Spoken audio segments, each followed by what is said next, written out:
Hello students, how are you students. हमने previous lecture में अपने कुछ थ्योरम्स टॉपिक पढ़े थे। कंजुगेट्स ऑफ ए मैट्रिक्स, इससे पीछे हम ट्रांसपोज पढ़ चुके थे। कंजुगेट ऑफ ए मैट्रिक्स के बाद हमने पिछले लेक्चर में लास्ट में बताया था कि इसके ऊपर बेस कुछ थ्योरम्स होंगी, some theorems on conjugate of a matrix. तो किस तरह की थ्योरम आएंगी? ये सेम उसी तरीके की थ्योरम्स हैं जिस तरह से ट्रांसपोज में आई थी कि दो मैट्रिक्स का सम करेंगे, उसका ट्रांसपोज लेंगे, वो अलग अलग से ऑपरेट होता था। सेम इसी तरीके से यहाँ भी ऐसे होगा कि दो मैट्रिक्स लेंगे, उनका हम एडिशन डिफाइन करेंगे, एडिशन के ऊपर उनका कंजुगेट लेंगे, तो वो किसके इक्वल होता है? अलग अलग उन दोनों मैट्रिक्स के ऊपर कंजुगेट ले सकते हैं। इसी के बाद एक ये भी किया था हमने, ट्रांसपोज किसी मैट्रिक्स का अगर लिया हुआ है उसके बाद हम एक और ट्रांसपोज लेके आ रहे हैं, जैसे ए मैट्रिक्स का ट्रांसपोज और इसका ट्रांसपोज लें तो ये वापस से किसके इक्वल आता था?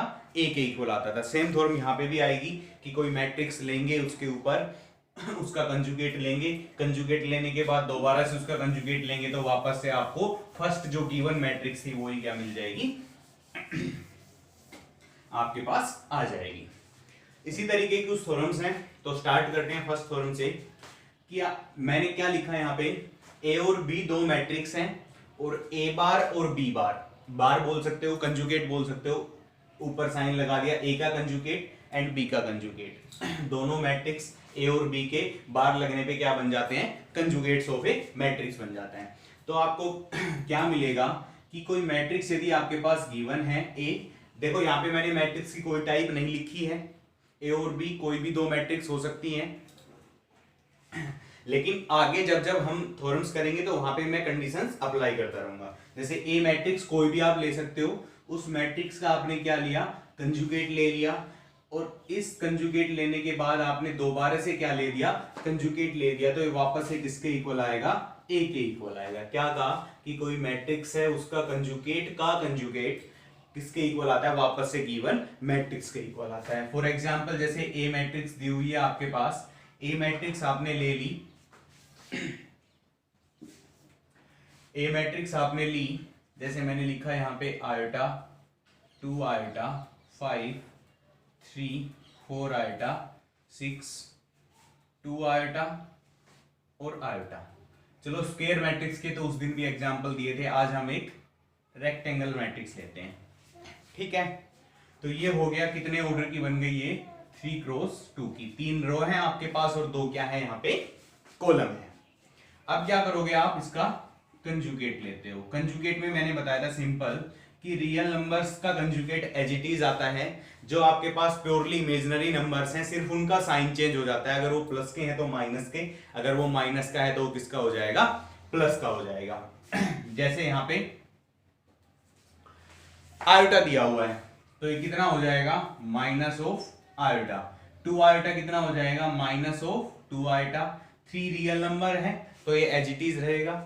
4 आयोटा प्लस का है तो माइनस ऑफ 4 आयोटा। 2 आयोटा भी प्लस का है तो यहाँ पे कितना आ जाएगा? Minus of 2 iota, and iota कितना बन जाएगा? Minus of iota. तो ये बन गई 3 क्रॉस 2 ऑर्डर की एक मैट्रिक्स, जिसका हमने गिवन मैट्रिक्स का क्या लिया हुआ है? कंजुगेट ले रखा है। अब क्या करेंगे बच्चों? वापस से कि जो ए कंजुगेट आ गया, ये इतना फॉर्म हो गया, अब क्या करना है? इसका वापस से हमने क्या लेना है? कंजुगेट लेके आना है। इसका वापस से कंजुगेट लोगे तो क्या करोगे? फिर से वही कि जो इमेजिनरी नंबर्स होंगे उनका क्या कर दोगे आप? साइन चेंज कर दोगे। जो रियल नंबर्स हैं वो क्या रह जाएंगे? एच इट इज रह जाएंगे।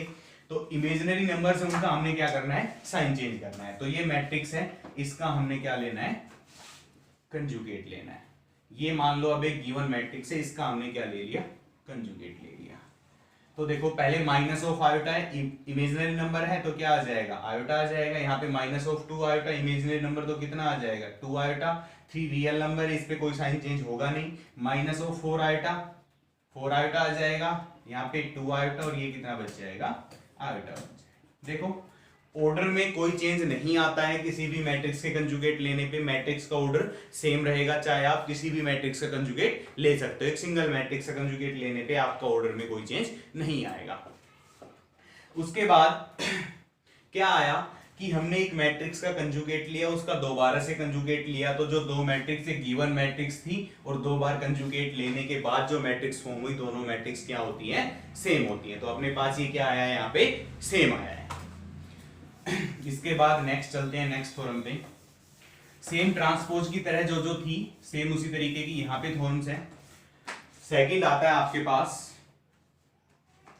कि यदि आपके पास कोई मैट्रिक्स ए है और दूसरी मैट्रिक्स क्या है, बी है। देखो मैंने उस दिन बताया था कि दो मैट्रिक्स का एडिशन तभी डिफाइन होगा जब दोनों का ऑर्डर क्या रहेगा, सेम रहेगा। दोनों का ऑर्डर क्या रहेगा, बिल्कुल सेम रहेगा। जो ऑर्डर ए का है वही ऑर्डर क्या रहेगा, बी का है। तो आप यहां पे ये भी ले सकते हो, A and B are two matrix of same order.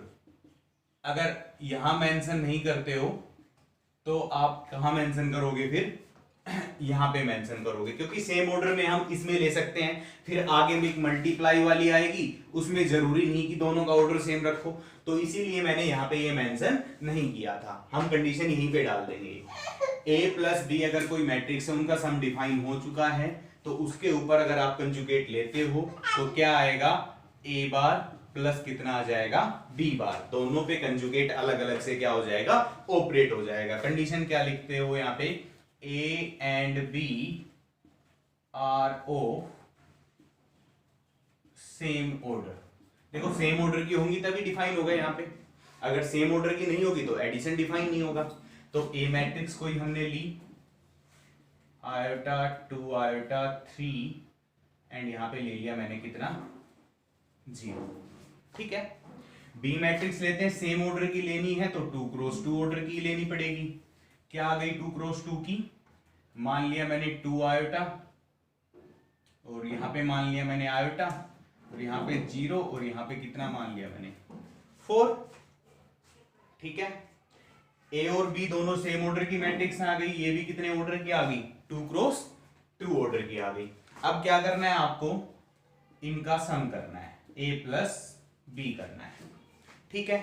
A plus B करेंगे तो क्या आ जाएगा, ये 2 आयोटा आयोटा 3 आयोटा, ये भी कितना बन गया 3 आयोटा, ये बन गया 3 और ये कितना आ गया आपके पास 4, ये आ गया।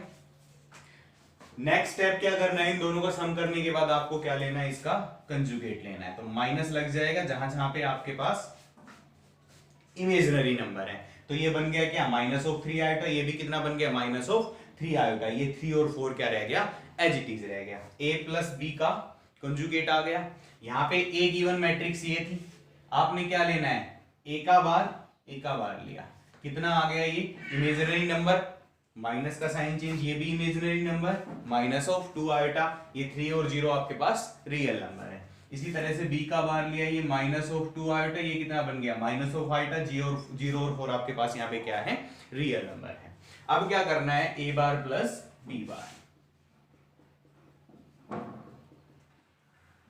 कितना आया माइनस ऑफ आयोटा और माइनस ऑफ 2 आयोटा, कितना बन गया आपके पास माइनस ऑफ 3 आयोटा, ये भी कितना बन गया माइनस ऑफ 3 आयोटा, ये कितना बन गया 3 और ये कितना बन गया 4। आप देख सकते हो दोनों ही मैट्रिक्स क्या हैं, इक्वल हैं और सेम ऑर्डर। तो सेकंड थ्योरम क्या है कि दो मैट्रिक्स सेम ऑर्डर की, उनका सम करेंगे, उसके ऊपर कंजुगेट्स लेंगे, क्योंकि अगर आप सेम ऑर्डर की नहीं लोगे तो सम ही डिफाइन नहीं होगा, फिर उसके बाद हम थ्योरम पे जा ही नहीं पाएंगे। तो ये सेकंड थ्योरम थी आपकी। इसके बाद चलते हैं थर्ड पे। थर्ड आता है, अगर आपके पास कोई स्केलर दिया हुआ है और स्केलर की किसी मैट्रिक्स से मल्टीप्लाई करें और ऊपर उसका कंप्लीट बार लें, तो वो किसके इक्वल आता है, के बार ए बार। अब देखो मैं दो कंडीशंस लगाऊंगा, मैं इक्वल टू करते हैं, यहां पे मैं कंडीशंस अभी लगा देता हूं कि ये किसके इक्वल होगा,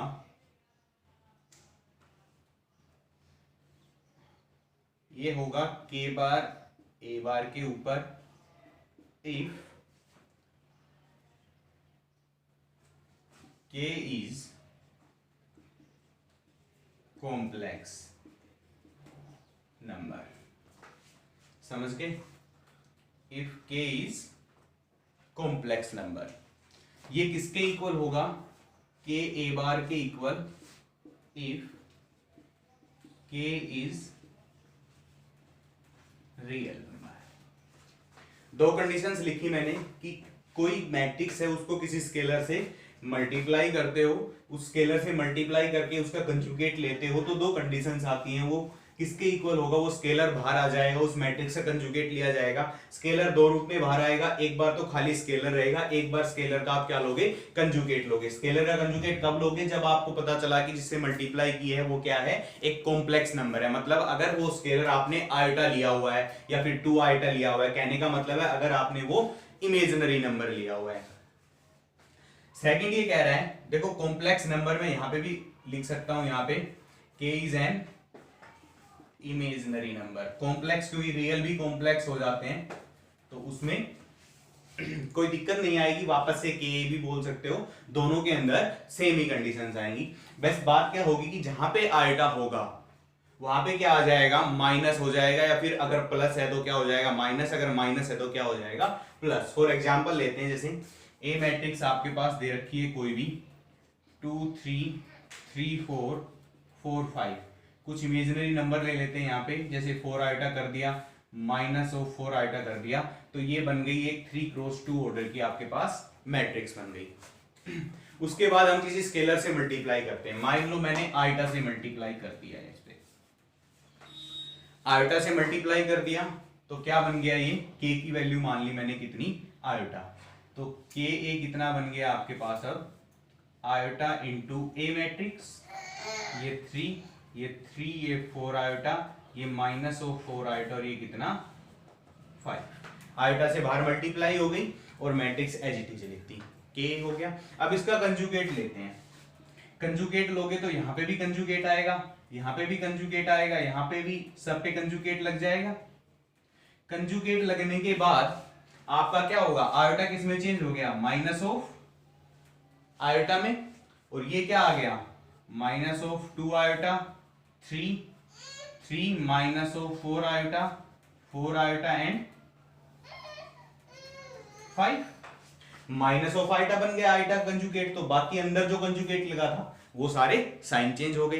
तो क्या हुआ कि जो आपका के आया यहाँ पे वो कैसा लग के बाहर आया? कंजुगेट लग के बाहर आया। तो आइटा का मतलब क्या हुआ? माइनस साइन के साथ आया तो के का कंजुगेट हो गया, और अंदर क्या बच गया आपका? ए का कंजुगेट। तो ये किसके इक्वल हो गया? के बार इंटू ए बार के। अगर मैं इसी केस में दूसरा बोलूं कि यदि आप के की वैल्यू मान लो 3 ले लेते हो, ठीक है, k की वैल्यू आपने 3 ली, तो यहां पे आपने 3 से मल्टीप्लाई किया, k a बार करोगे तो 3 के ऊपर क्या लग जाएगा? बार लग जाएगा। k a बार करोगे तो 3 के ऊपर क्या लग जाएगा? बार लग जाएगा। अंदर तो वो चीजें सेम है बिल्कुल। उसके बाद क्या किया? 3 का कंजुगेट। आप देखो 3 एक रियल नंबर है, इसका कंजुगेट लोगे तो वापस से क्या आएगा? एक रियल नंबर आएगा। तो यहाँ पे कितना आ गया? ये 3 आ गया वापस से, और 3 किसकी वैल्यू थी? k की वैल्यू थी। तो इस k a बार की वैल्यू कितनी आई? k a बार किसके इक्वल आ गया?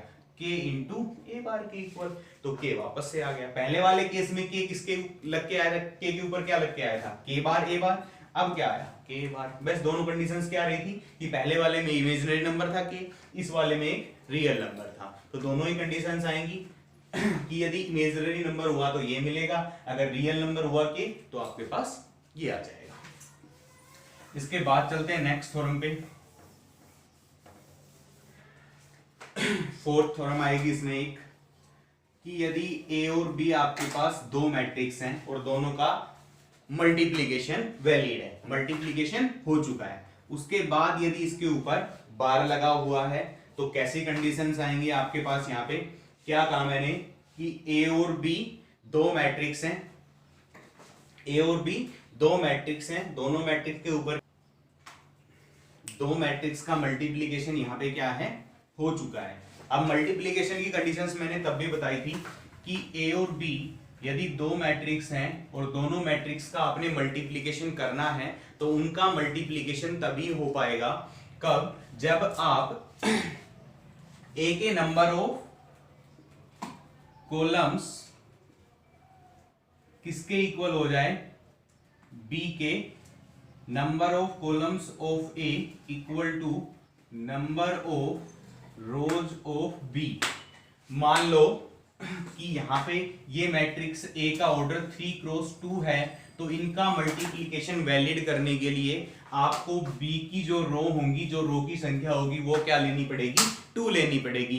कॉलम चाहे आप मर्जी जितना ले सकते हो, कोई भी कॉलम आप ले सकते हो, लेकिन ये मैंडेटरी है यहाँ पे कि ये आपको क्या लेना पड़ेगा, 2 लेना पड़ेगा, तभी इन दो मैट्रिक्स की मल्टीप्लाई हो पाएगी।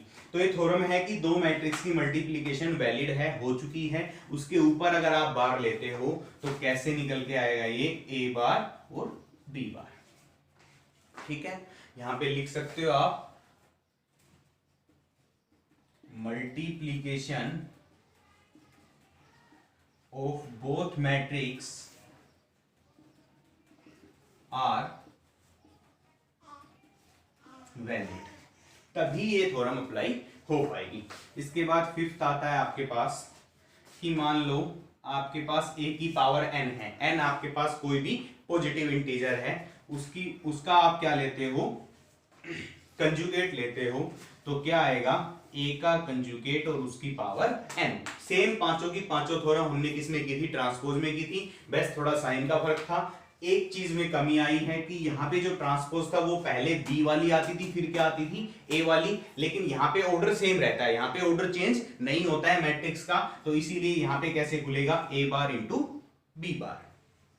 ये किसके इक्वल आएगा, here n is a positive integer. तो ये बच्चों आपकी थ्योरम्स थी, क्या कंजुगेट्स की 5 थ्योरम्स थी। पांचों थ्योरम मैंने अच्छे से बता दी है। कोई भी अगर आपको लगे कहीं पे कोई प्रॉब्लम आई है तो आप कमेंट करके पूछ सकते हो। Thank you.